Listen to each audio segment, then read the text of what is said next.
Okay guys, let's hear it for the Fairly Oddparents. Yeah, I know, I love them too. Now, let's hear it for a live action adaptation of the Fairly Oddparents.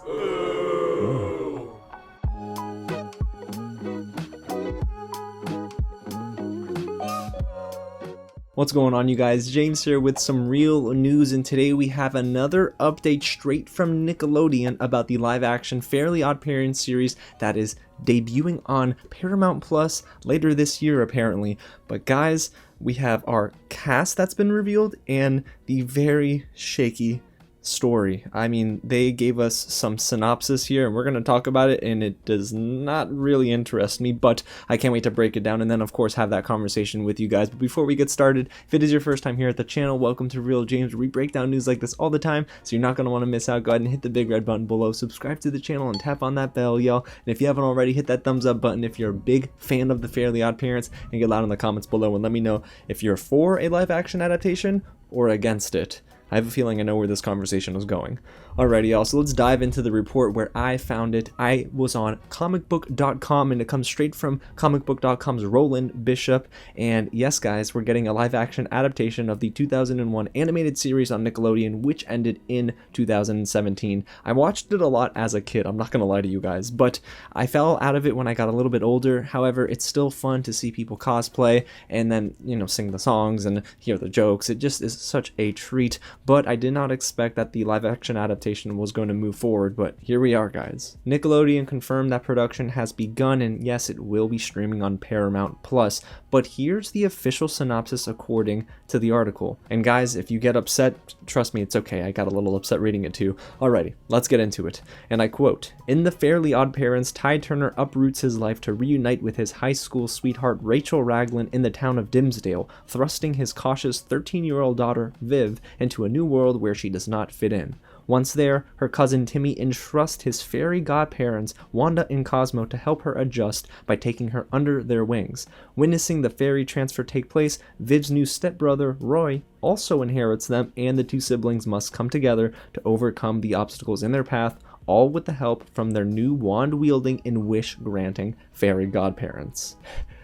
Okay, taking some breaths here, guys. Let's break all that down because, I'm not gonna lie, just a little bit of an unnecessary turn of events for what we've come to know from the original. Now, I am not in the camp that says these live-action adaptations that we've been seeing sprout up from everywhere will ruin my childhood. No, those series still exist. However, this, to me, feels very unnecessary. The charm of the original was that Timmy Turner was the only one who had Wanda and Cosmo, but now Roy, Viv's stepbrother, also has access to Wanda and Cosmo. Just doesn't feel like it even rolls off the tongue right, and I can't even play out the scenes nicely in my head. To me, it seems like they're trying to make it very realistic and grounded for a new generation, which is also confirmed in the article. I just don't think that it is as appealing to me, because this just strips away a lot of the magic, no pun intended, from the original animated series. The key to that was Wanda and Cosmo were with Timmy Turner, and it wasn't just Wanda and Cosmos for everyone, but here it seems like Wanda and Cosmo can, I guess, be the fairy godparents for anybody, and that kind of stinks. Now, there are some redeeming factors about this news, guys. We are getting the original voices of Wanda and Cosmo returning. Suzanne Blakesley and Darren Norris are coming back, so that at least should be a pretty seamless transition from the old to the live action. So I'm hoping that it just kind of quells my anxiety about this, because I am not eager to sit down and watch after reading that summary. And then you look at the cast and you think, you know, this could be pretty decent too. So let's go and talk about the live action cast that was also confirmed today. You have Audrey Grace Marshall as Viv Turner, who was also young Trish and Jessica Jones. Then you have Tyler Gladys as Roy Raglan, Laura Bell Bundy as Roy's mom, Rachel Raglan, Ryan James Hatanaka as Viv's dad, Ty Turner, and Imogen Cohen as their friend, Xena Zacharias. So it, to me at least, sounds like it'll have some sort of diversity to it, which is very cool. I'm okay with that, guys. And I am okay with the fact that you're bringing back the original voices for Wanda and Cosmo, but boy, are you going in a very different direction with this live action.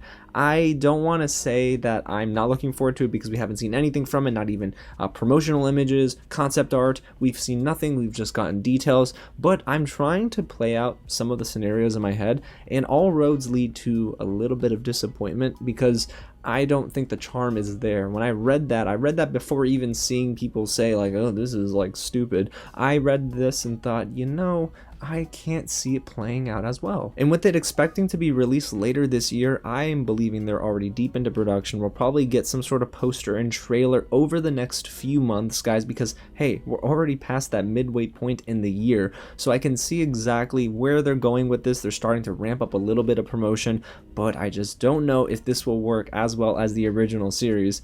But hey, the bar was raised high. I don't think they're trying to necessarily achieve that success with the live action adaptation, but guys, I don't know. Listen, they did wonders with iCarly on Paramount Plus, but that was more of a revival series. Here, this is a live action adaptation and almost sounds like a reboot, doesn't it? So they're going in a totally different direction. There are some familiar elements, but I am worried it's not going to capture the charm of the original. But guys, I need to know exactly what you think, so go ahead and get loud down below in the comments and let me know. Go ahead, hit the thumbs up if you haven't already, and don't hit the thumbs down if you don't like the live action adaptation idea. Listen, that's not my idea, that's Nickelodeon's. And also hit the big red button below and subscribe to the channel if you haven't already, because we're so close to 5,000 and I can't wait to break down more news updates like this with you each and every week. So again guys, thanks so much for watching, and I'll catch you at the next screening.